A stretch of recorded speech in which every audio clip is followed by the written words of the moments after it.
अस्सलाम वालेकुम दोस्तों। जैसे कि अब हम ऊपर चढ़ने के लिए अपनी गाड़ी का तेल बेल बढ़ा रहे हैं।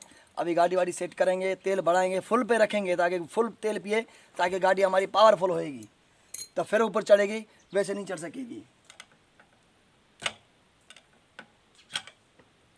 ये अभी हमने तेल का ये पिन खोला है, अभी हम इसको बढ़ाएंगे, फुल तेल पे रखेंगे ताकि हमारी गाड़ी ताकत वाली हो जाए, ताकत वाली।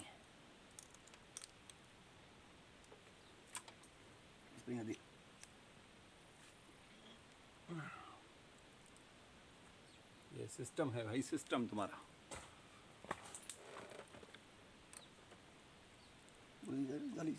मना जी के बारे अच्छो ना थोड़ा बंद भी पड़ेगी। ये हमने गाड़ी का अभी इस सुई को फुल पे कर दिया, अभी फुल गाड़ी तेल पिएगी, इसलिए हमारी गाड़ी को फिर घर तक जाएगी। फिर ताकत वाला हम गियर लगाएगा गाड़ी को, गाड़ी हमारा ऊपर चला जाएगा। जिस भाई को गोरख घूमना है आ जाए हमारे साथ, गोरख घुमा में।